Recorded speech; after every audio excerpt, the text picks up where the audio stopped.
good morning guys. So, balik ulit tayo dito sa karagatan. Wow. Para magpatuloy sa ating pangarap. Sa ating buhay. Silipin na naman natin itong paboritong spot natin dito. Yes! Baka may mga dragong nandito lang sa mababaw na area. Medyo matagal tayo hindi nakalangoy. 4 days. So, ito yung mga gamit ko. So, prepare lang ako dito. Tapos, diretso na tayo sa ating palaging ginagawa. Ang spearfishing activities. Sa mga bago pa lang sa channel ko, mag-subscribe kayo para lagi kayong updated sa mga ganitong video na ilalabas ko. Maraming salamat po. Ang spear gun loaded, let's go! Pagdating ko sa spot guys, eto nakita ko agad yung mga bait. Kaya eto yung unang drop ko ngayong umagang ito. Dito na ako nagpwesto.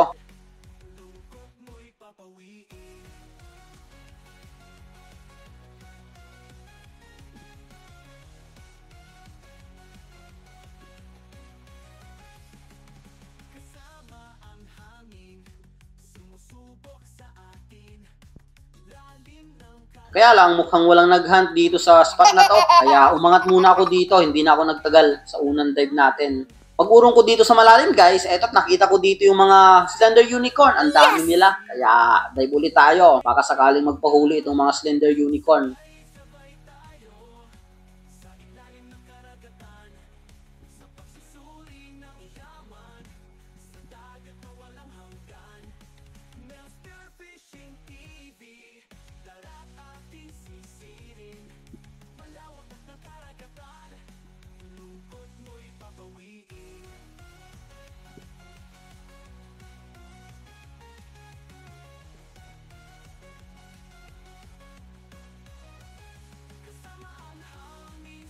At pagkapwesto ko dito, biglang umurong sa malalim yung mga slender unicorn. Kaya antayin natin kung babalik pa.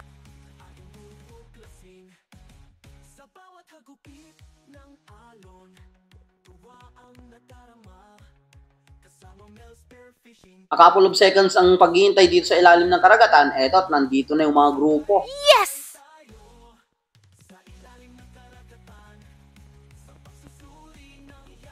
At dahil spearfishing tayo, selective hunting pa rin. Piliin natin yung pinakamalaki sa grupo.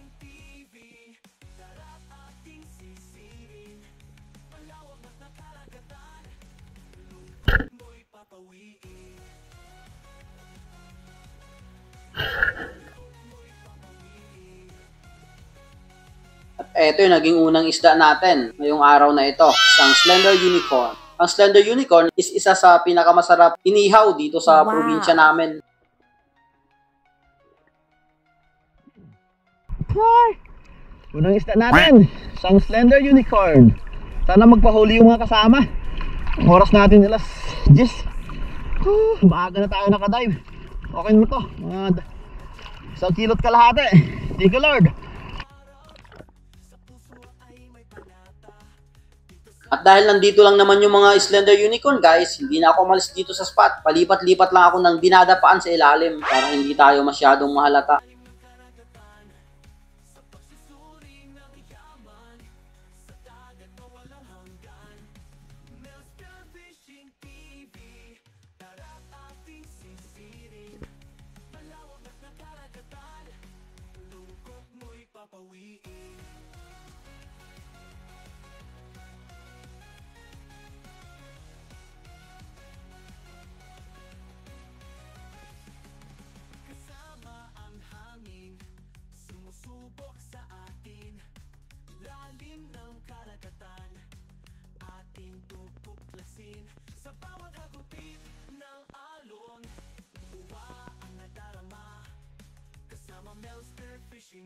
Dito medyo alangan yung paglapit ng mga slender unicorn.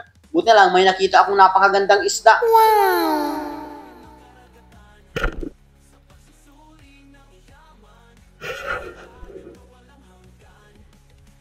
Ito yung pag inaangat mo, pag sa surface is kumukulay red. Ito, napakaganda ng kulay. Aww.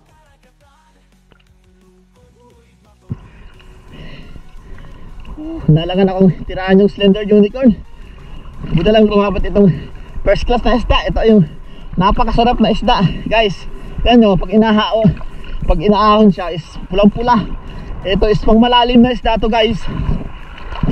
Minsan lang sila punta dito sa tabi. Grabe, thank you Lord. Napakasarap nito. Parang kauri din ito ng mga maya-maya. Underdive tayo at ito yung pang tatlong dive natin dito sa malalim na area.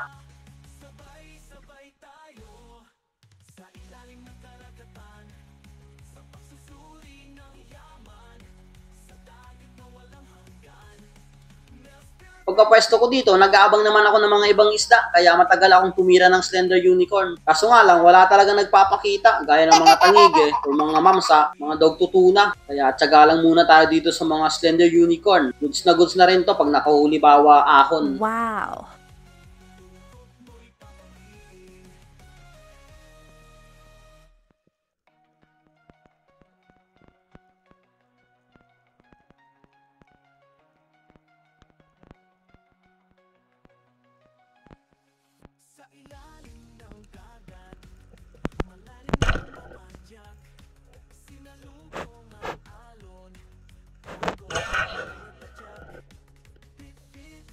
Pangalawang slender unicorn natin, pang tatlong isda ngayong araw na ito. Buti lang kahit tanghali na yung pag-dive natin ngayong araw na ito is nagpapahuli pa itong mga slender unicorn. Napakahirap kasi ito hulihin pag mga ganitong mataas na yung araw.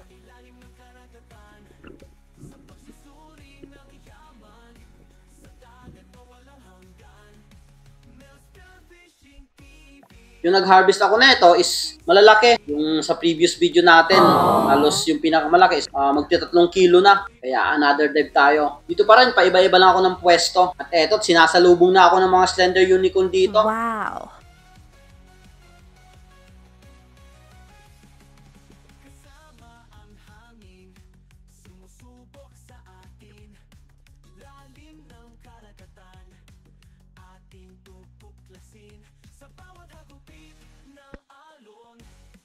Habang nakakahuli tayo is mas lalong rumarami itong mga slender unicorn. Ito pat napakabilis naman lumapit. Pero abang pa rin tayo ng mga ibang isda. Baka sakaling may mga papalapit sa atin.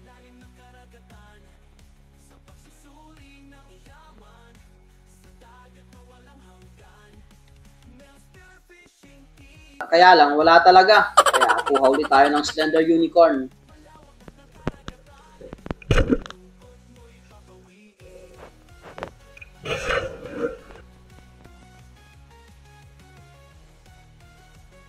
Kumay naman ito kung tawagin dito sa amin. Ito, pantatlong slender unicorn natin. Pang-apat na isda. Ayos na, goods na. Naka-4 na piraso na tayo. Pang-apat na isda natin. Patatlong slender unicorn. Ang dami. Sana magpahuli pa yung iba. Thank you Lord.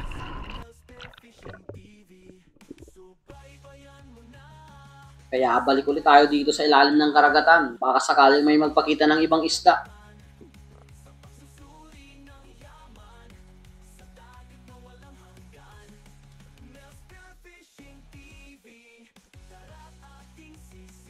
Eto't napakaraming bait. Sari-sari yung makikita mo ditong mga malilit na isda. Ang dami nila. Napakaganda lang pagmasdan pag mga ganito sa spot mo. Hindi ka maboboring sa ilalim ng dagat pag nag-aantay ng magagandang isda.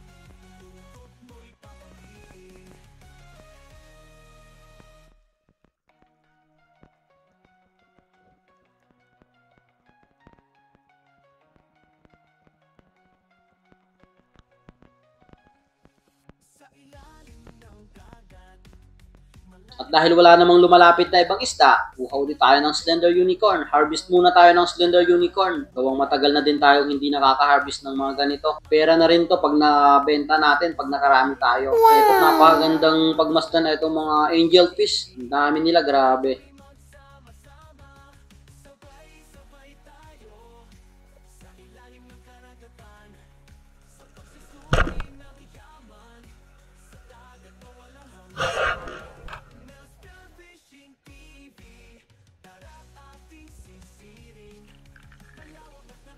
Pang-apat na slender unicorn natin. Pang-5 isda ngayong araw na ito. Halos wala akong sablay dito sa bawa season. Wow. Kaya another dive tayo dito.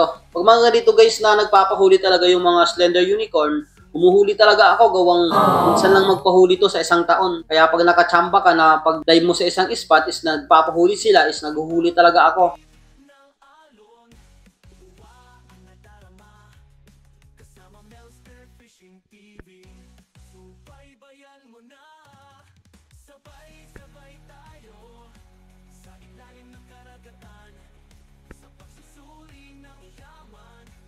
Pagkapwesto ko dito, hindi ko agad napansin yung mga unicorn. Yun pala is may dalawang dugtutunang palapit sa akin.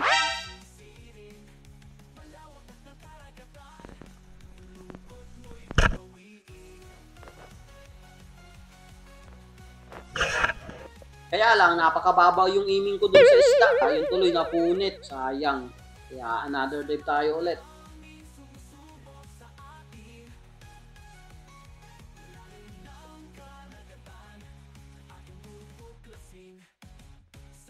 Hagupit ng alon, tuwa ang nadarama, kasama Mel Spearfishing TV.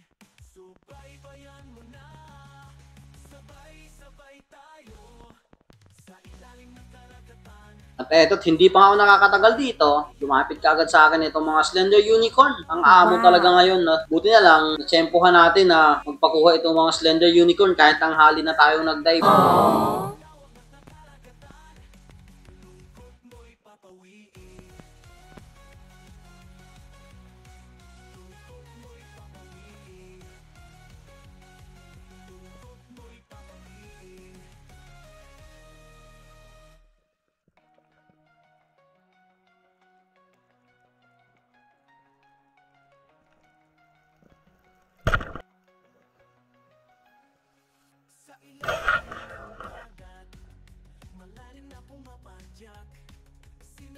Pang-limang slender unicorn natin, pang-anim na isda.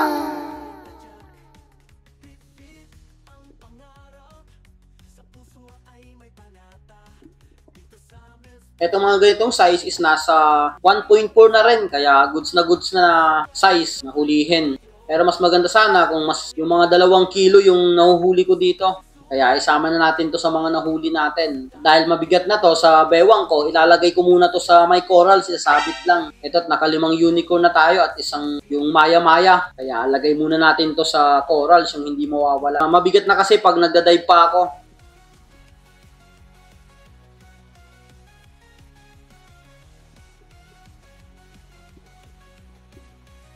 Ito, pagkalagay ko sa corals yung mga huli, dive ulit tayo. Antay ulit tayo kung anong lalapit dito.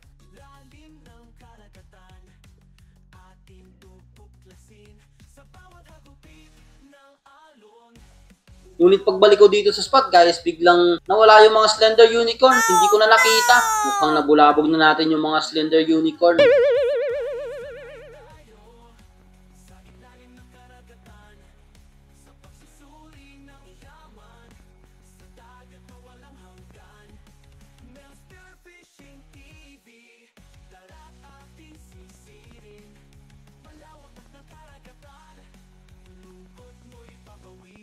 Buti na lang, sa pag-aantay natin dito, may palapit sa akin na isang dugtutuna ulit. Yes!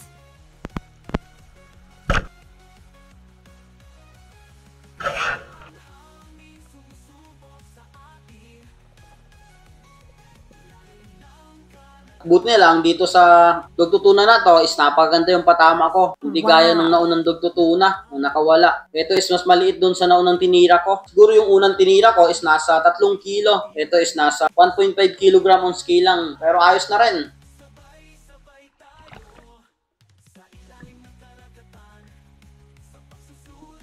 Dito sa dive na to guys, halos magdadalawang oras na rin ng dive. Ang mga slender unicorn, hindi na pumupunta sa mababaw na area, nandito na sila sa malalim. Medyo pagod na rin ako, pero kaya pa naman, kaya nag-dive pa ako. At habang tumatagal tayo dito sa spot na, yung mga slender unicorn, mas lalong dumadami sila. Kaso nga lang, nandito na sa malalim na area.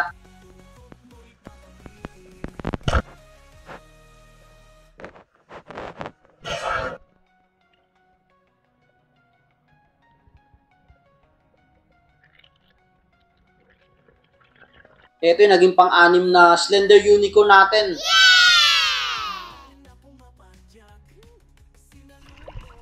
Maamo pa rin.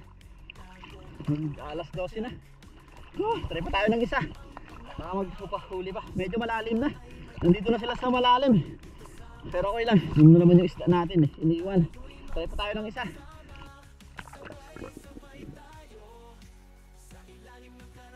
At ito na rin guys, yung last dive ko ngayong umagang dive na ito. Okay na naman yung mga huli natin. Naka-6 na piraso na tayong slender unicorn, saka 2 magagandang isda. Kaya goods na goods na.